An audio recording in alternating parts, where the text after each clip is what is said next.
recorded now? Yeah. Oh, the red that doesn't go on? No, that's my videos to say, like a recording song. Well, good afternoon and welcome to the Finance Committee meeting for October 2019. First behind tab 2 are the meeting minutes from the September meeting, which is actually held up here in Albany. Can I get a motion, please, to approve those meeting minutes? So Thank you. Ken Tracy? It's a non-voting member participating by phone. So you and I, you decide. So I'll, all in favor of aye? Aye. Any opposed? Hearing none, that motion carries. May I have a motion to go into executive session to discuss the financial and credit history of particular corporations, proposed, pending, or current litigation, and the employment history of particular persons or matters leading to the appointment, employment, promotion, demotion, discipline, suspension, dismissal, or removal of particular persons. so Thank you. All in favor, aye. Aye. Thank you. So now we go into executive session. you To a high level. We're going on to the next matter. Without a word. are on. You have to take us on. Oh, I do. We are. We're out? We're on. The record shall reflect that no action was taken in executive session other than to return to public session. Thank you.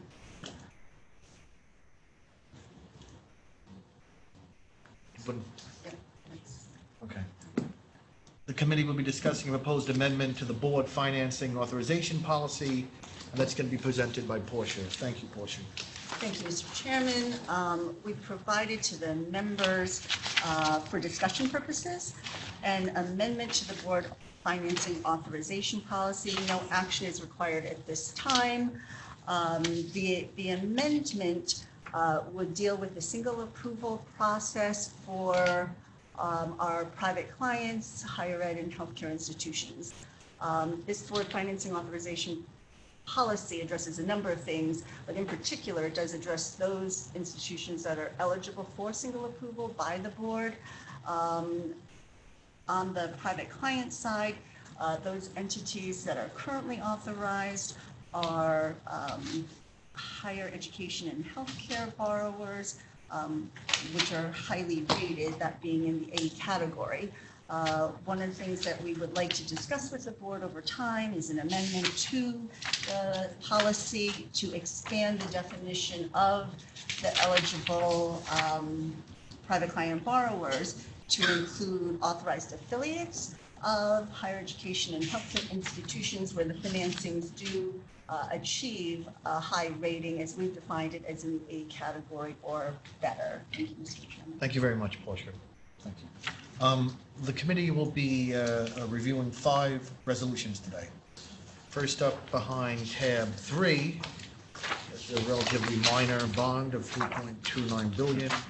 That's going to be presented by Matt. Thank you and good afternoon, everyone. The Finance Committee is being asked to recommend to the full board a financing which will involve the issuance of multiple series of tax-exempt and taxable fixed and variable rate bonds issued at one or more times with a term of 30 years and an amount not to exceed of $3.5 billion. This is proposed to be issued under either the Sales Tax Revenue Bond Program and or the Personal Income Tax Revenue Bond Program. The mechanics of the two programs are very similar.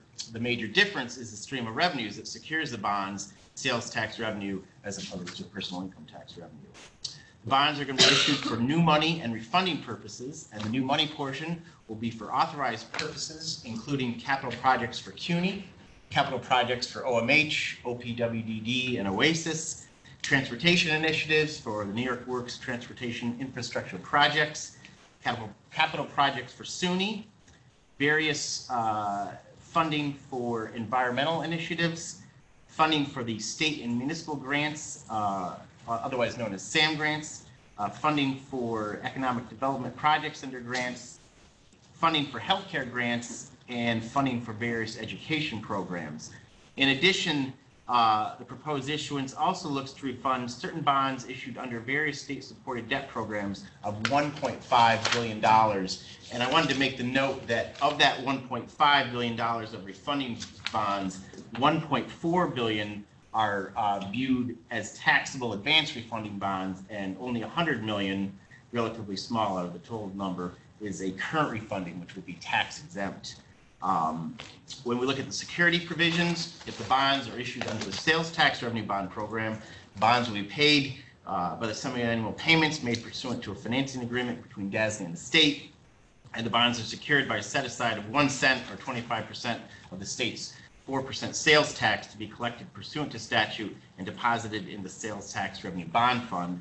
The current debt service coverage on all outstanding sales tax bonds is 3.3 times. If the bonds are issued under the personal income tax revenue bond program, the bonds will again be paid by semi-annual payments made pursuant to a financing agreement between DASNY and the state, and the bonds are secured by a set aside of 50% of personal income tax revenues collected pursuant to statute and 50% of the receipts of the employer compensation expense tax, with both taxes deposited in the revenue bond tax fund. The current debt service coverage on the personal income tax bonds is 6.4 times, and both programs are expected to be rated AA1, AA+, and AA+, Mr. Chairman. Thank you very much, Matt. Questions? No questions. I've had a chance to talk to Matt about this, Mr. Chairman, and I just had a couple. When does the state decide which route they're going to take? As far as sales tax, the decision That's by the budget? that's by the director of the Division of Budget. We seek the authorization for either program, although it is anticipated that this will be under the PIT program. And the PIT program has that, they upped that, the last time we had a long discussion about that, where there's 50% actually to adjust That's correct. based upon the prior Tax Reform Act, and make sure there's enough money there. Right, with 25% and 50%. I'm sorry, Mr. Chairman, that I don't have any questions does not, and I don't now because Matt's been kind enough to walk me through some things. This is still a huge proposed issuance. I don't think, however, that the size changes somehow the analysis of what we need to do. So No, I agree. It grabs you, but I No, well, we've done a number of others over Exactly. over the last I mean, because the new couple of money years. financing authorization is not that much greater than new money authorizations we've seen in the past as far as the dollar amount is concerned. And the remainder of the financing is the refunding, which is being undertaken for savings. So, And the various programs is sort of typical for the PIT sales tax bond, right, that we've done over the last, exactly. whatever year. There's nothing new really in there for the purpose of just, Transportation initiatives. a good portion of it is the refunding, anyway, right, the 1.9. 1.4 taxable and 100 million tax exempt, so 1.5. I'll point out too that I thought the bond council's letter here was really well done. Again, the analysis is pretty much the same. It's just that the size of it makes you wonder whether or not there's some question that you should ask. I've decided that we've asked those questions. I'm comfortable with the answers. The present value is taken over the first 3 or 4 years. Savings are up. Savings of Sandra. Okay, any other questions? Tracy, did you have any Tracy? No, I'm all set. Thank you, Al. Yep. Okay, hearing no further questions. I move approval. Concerns? Recommend approval on Recommend. tomorrow's board meeting. All in favor? Aye. Aye. Any opposed? None? Hearing none, we'll move on to the next. Behind tab 4 is the St. Mary's Hospital for Children refunding, which is a private placement. Gonna have that one. That's Gerard. Thank you, Gerard. Good afternoon. Presenting for St. Mary's Hospital for Children, Inc. And I just want to bring to the board's attention that our fellows have contributed significantly for this transaction. They participated in all of the calls and have also participated in, contributed to the transaction summary. So that would be Alex Sardine and Marie Crosco. I'm not sure if we're going to have enough room to seat them, so I may just ask them to stand tomorrow, but I just wanted to highlight that point. you. So let me say, Gerard, on the record that including the fellows, in consideration, all of the work that went into producing today's recommendation. Okay. It's very, a lot of people would not think to do that. It's important to me, and I think to all the board members, that you decided that was an important part of their training, and I'm sure it's working, so thank you for that. You're very Did you get the welcome. opportunity to see the hospital down in, I've heard amazing things about it. I have not seen it. I know some people live down that way and have had amazing things to say about it. So, but quite honestly, this is really a little bit of the Gerard Bushell Legacy. emphasized, relationships, and I found it important. So, as a Thank part you. of their development or what have you.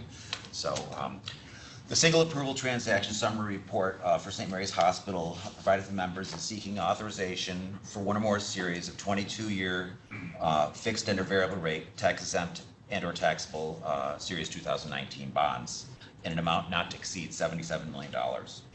The bonds will be privately placed through the Manufacturers and Traders Trust Company with a 15-year hold period. The bonds will amortize with level monthly principal and interest payments over a period of 22 years. The financial advisor for our transaction is Pondering Company. Our co-bond counsels are Locke Lord, Jennifer Capasso-Mandaca will be presenting, Berger Gray, Robert Drillings will be presenting. The direct placement blank is Manufacturers and Traders Trust Company. The purpose of our transaction, the financing you're considering today will refund the 2010 privately placed bonds, which at that time was the largest private placement transaction at DASNY. St. Mary's will experience the net present value savings of $29.7 million, or 38.3% on the refunded bonds. St. Mary's has secured a rate lock at 2.47% with Manufacturers and Traders Trust Company. The prior interest rate with Oppenheimer was 7.875, so a huge difference. Security on the transaction, first lien on the mortgage, gross receipts pledge, all assets pledge, and a gross receipts pledge of the guarantor. The hospital has had a significant restructuring over the last few years, which addressed and resolved managed care rates. This hospital is Medicaid is primary payer at 96% plus. They've improved their admissions and process and occupancy rates significantly. Additionally, significant improvements to the medical daycare program, the early education program, and their outpatients programs. There's also been an increase in 6 beds in 2017 and 21 beds recently in March 2019, bringing the total beds to 124. The hospital will also receive the benefit of the Department of Health Shared Savings Program, which allows residential nursing facilities to share in the savings associated with the approved financings. St. Mary's finances have been profitable for the last 4 years, from 2015 to 2018. Their operating margin has averaged 0.97 for the last 5 years. The medians for operating margins are often negative for nursing homes, so that is a highlight. A critical component for St. Mary's is the reimbursement that they receive from Medicaid and the fact that pediatric nursing homes have historically been exempt from cuts in reimbursement. This is especially noteworthy considering their payer mix and their high dependency on Medicaid reimbursement. The bonds will not carry a rating and are not expected to be reoffered in the secondary market. We received the governor's approval for TEFR on 10/9/19. The seeker has been completed on 10/15/19, and the PACB meeting will be tomorrow afternoon, where we expect approval as well. We believe that St. Mary's Hospital for Children is a success story on many fronts. We recommend that the board adopt the necessary documents for one series of bonds, with maturities not to exceed 22 years, and an amount not to exceed $77 million. Mr. Chairman. the original bond was used to build the whole new facility, right? If I It remember? was, yeah. Back in, was it- 2010. Yeah. You said something about the Medicaid reimbursement rates, and I recognize there's no crystal ball, but because of this type of facility, historically, they've been sort of, they haven't sort of been reduced over time. No, You said something specific there, which was good. I just wanted to make sure I understood it. Yeah, the reimbursement, I think that they were having some challenges with the rates. Medicaid reimbursement. Yes, and they were able to work that out.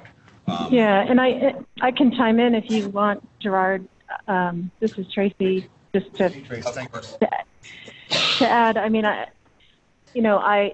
is a pediatric nursing home, and so what part of its success is that it was able to negotiate with the state, with the Medicaid program, a rate that was sufficient for the level of services that it was providing. So, and I think the language that Gerard was using is that as a pediatric facility, it is exempt from other rate actions that are taken across the board for other nursing homes. That's right. So it does have a unique rate that's set based on the costs reported and approved for the level of services that it provides. And it is a higher level of acuity than some other pediatric nursing facilities. It does have a program that aims to take children and provide sufficient therapies to get them back to home. And that's part of the higher acuity level than some of the other pediatric facilities, which are really long-term homes for children. Thank you, Tracy, as always, for your. Sure, and it is a success story. And even though the department hasn't provided a memo in support of this financing, that's because it was done through the DASNY statute, and per our arrangement, our MOU with the department, we provide our memos only when it's part of a MICFA financing. But we do strongly support this project in that it generates savings both for New York State as well as the facility. That's a good thing. Any other questions or anything? We're good. Can I get a motion to recommend approval? I'll actually So second that motion. None opposed? That carries. Thank you. Okay, next up, tab 5. Steve, let's do this. Thank you. That's the SUNY dormitory facilities. The Finance Committee is being asked to recommend the full board to adopt the necessary documents to authorize multiple series of tax-exempt and taxable bonds to be issued under the State University of New York Dormitory Facilities Revenue Bond Program. The bonds will be sold on a negotiated basis, the term not to exceed 30 years and an amount not to exceed $950 million. Bond proceeds will be used to finance various dormitory capital projects at SUNY campuses throughout the state. Current expectation is that approximately $164 million in new money bond proceeds from the proposed issuance will be used to fund these projects, although SUNY has approved up to $175 million of new money. Bond proceeds will also be used to refund all or a portion of various DASNY bonds, including bonds issued under the old State University Dormitory Facilities Lease Revenue Bond Program and the new SUNY Dorm Program.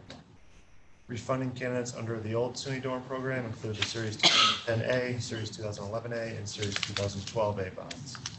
Refunding candidates under the new SUNY Dorm Program include Series 2013A, 2015A, and Series 2015B bonds.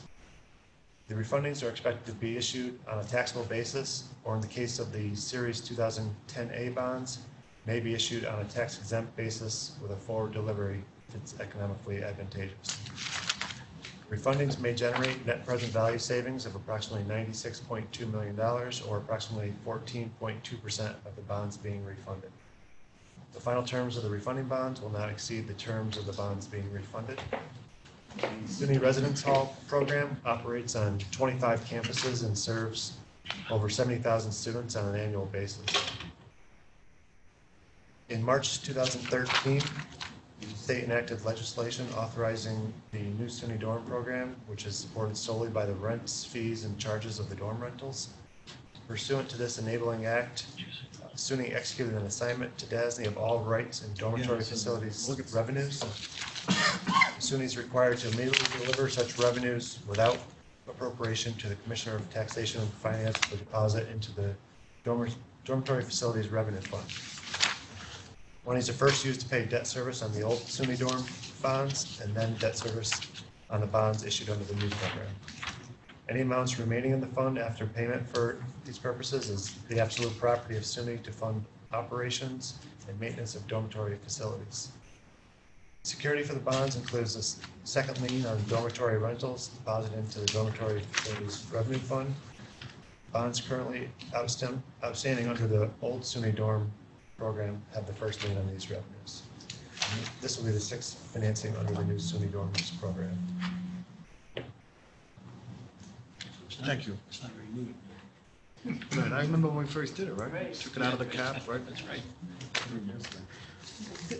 When they do the allocations for the campus, that's not done by anything in DASNY, that's done by SUNY and their board, and they make those determinations, right? That's right. Each of the campuses is required to provide SUNY central offices with their 5-year capital plan, and they make those allocations. And where the project budget varies, do they tell you, Steve, do you learn, for example, that the Albany campus budget has changed from $20 million to $22 million? You get those down to reports? Yeah, they'd be required to provide that to DASNY. You know, DASNY's bond counsel would be required to review those projects. Thank you. I mean, the occupancy rates remain, Unbelievable. you know, I mean, I'm looking at Tony Brooks. Look, here's a roof. Maybe we could say utilization. I would have to note, Mr. God is not here, but Buffalo only getting $4 million. As I remember the last one, they had a big chunk. So. Any other concerns or questions? Hearing none, can I get a motion to recommend approval of this offering at tomorrow's full board meeting? Thank I'll you. move that, yes. Second, thank you. All in favor, aye. Aye. Any opposed? None. None. That carries and leads us to our next, behind tab 6. The Convent of the Sacred Heart School of New York. Who present? Dave is presenting. Dave. Thank you, Dave.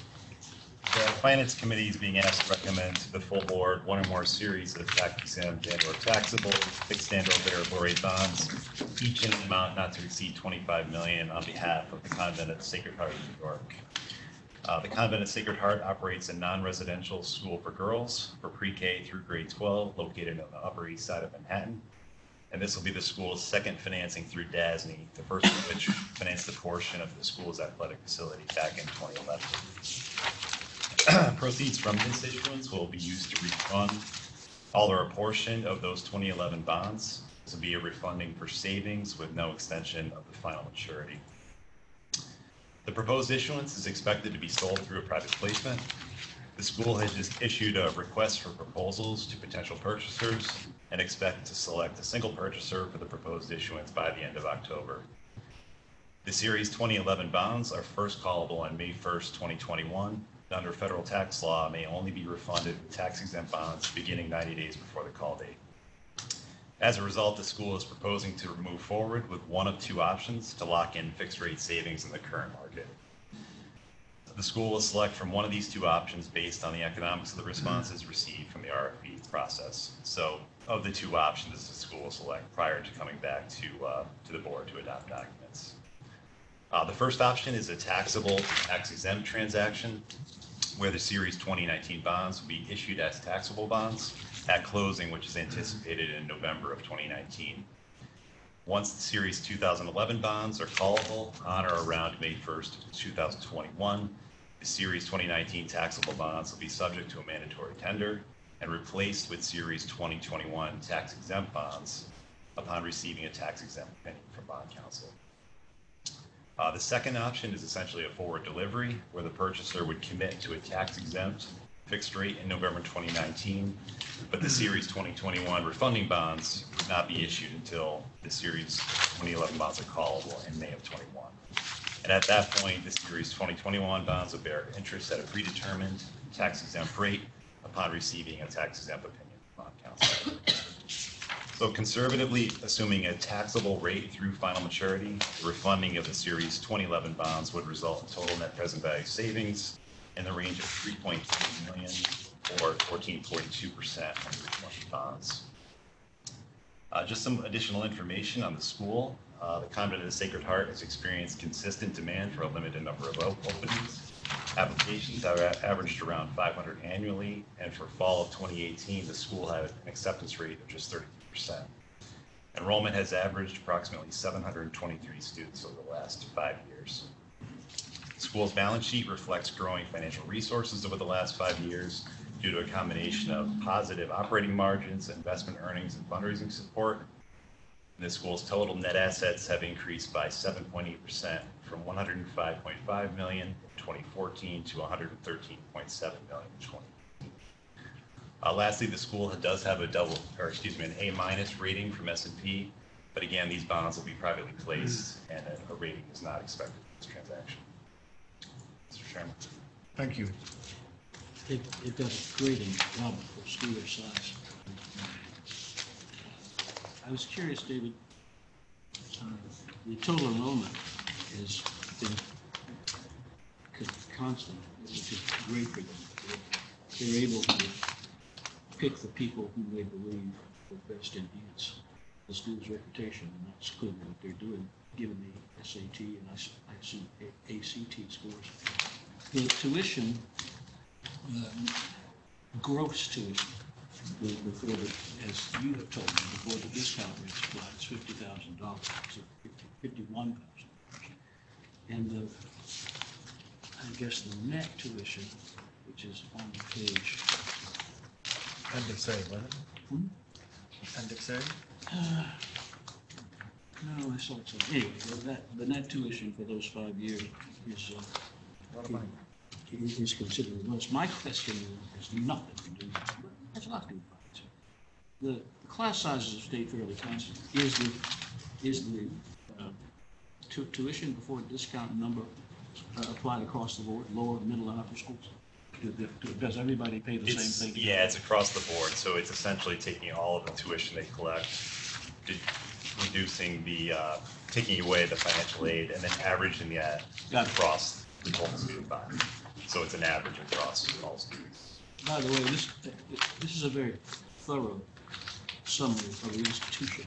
I liked, as I have said before, I've been curious about this institution for a lot of years and just never taken the time to do research on my own. Thank you for doing it for me.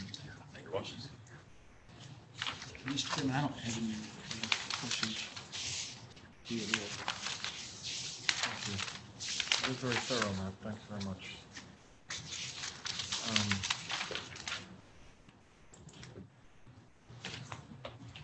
What's like the scholarship part of this, though? Do they? That was the discount rate. Discount rate, What is it? It costs $50,000, but what you're getting because of the scholarship awards in the school, the cost of what you're getting is diminished. No, so the cost of what you're getting is not diminished, but the rate at which they award scholarships is apparently taken as a percentage of each of the full pay tuition. Thank you. Can I get a motion to recommend approval of this at tomorrow's board meeting? Yes, sir. I'm so moved. Thank you. I think, Dave, I just called you Matt, by the way. I apologize. I didn't even notice. I hit it to me. Sometimes it doesn't pay to fess up. Yeah. Anyway, that motion carries. Good. Next and last, first of all, Portia, by the way, thank you, by the way. It was nice to see a full calendar at a finance committee meeting that runs for Yes, sir. more than 5 minutes. Absolutely. Right? Absolutely. Thank you. We look forward to the next one. And very interesting. folks. Yes. Yep. And each Yep. one of them is very Their own, yes. Anyway, but one of the most exciting is that TELP at the end. Well, With Fiore. Well, before you start, this seems to be a day for the large money recommendations, and this one may be the largest. TELP. It's not the largest, I don't think, but it is the largest I recall of TELP transactions. It's up there. No, yeah, you're right. But not the largest, but you're right, it is quite large. So behind tab 7 is an amended TULP financing on behalf of Montefiore Medical Center in the amount not to exceed $44,870,565. This represents an amendment to the TULP financing that we brought before the board back in June in the amount of $32 million and change. This financing is being brought back because there have been changes to the amounts of various equipment that are being financed. If you look at the equipment list, which is attached and marked revised, you can see there's an added column to the far right that shows increase and or decrease to the various items in the equipment list. And those changes basically result in the change from the $32.9 million authorization that we saw before, which we brought before the board in June, versus this 44 million and change authorization that we're seeking from the board today. Thank you, Mr. Chairman. Question, what's IT storage strategy? What is strategy? I'm a little confused by that term. I'm sure it's fine, I just don't, it's equipment, and what is Right. strategy? I don't really know. I will get back to you No, it's all right. on that. It's okay, right, it's good, I just, Although I did ask Larry, I asked several of the finance people, so what picks this expansion was, nobody knew, and then Larry, from the corner, explained it thoroughly. It's just the most amazing, off the top of the head description of, $5 million worth of equipment that I think I've ever heard. And it's the system for trapping images from x-rays and other types of radiology so that they can be remotely viewed. I mean, oh, yeah. essential to modern medicine, but who knew? That might feed into the storage strategy. Good by me? All right, thank you, Buzz. We'll recommend I'll move approval. approval. Second, all in favor, aye. That Aye. carries. Anything else for the finance committee? Tracy, you okay? Yes, sorry, just unmuting. Thank you. Okay. No Thanks, questions. Tracy. Yep, thank you. Okay, I'll can I see you get a motion, tomorrow. Tracy? Thank See you you. tomorrow. Can I get a motion to I move adjournment, sir. second, all in favor, aye. Aye. Thank you very much. Been fun. Thank you. Thank you. Sorry, Bush, I just said a strategy question. I didn't.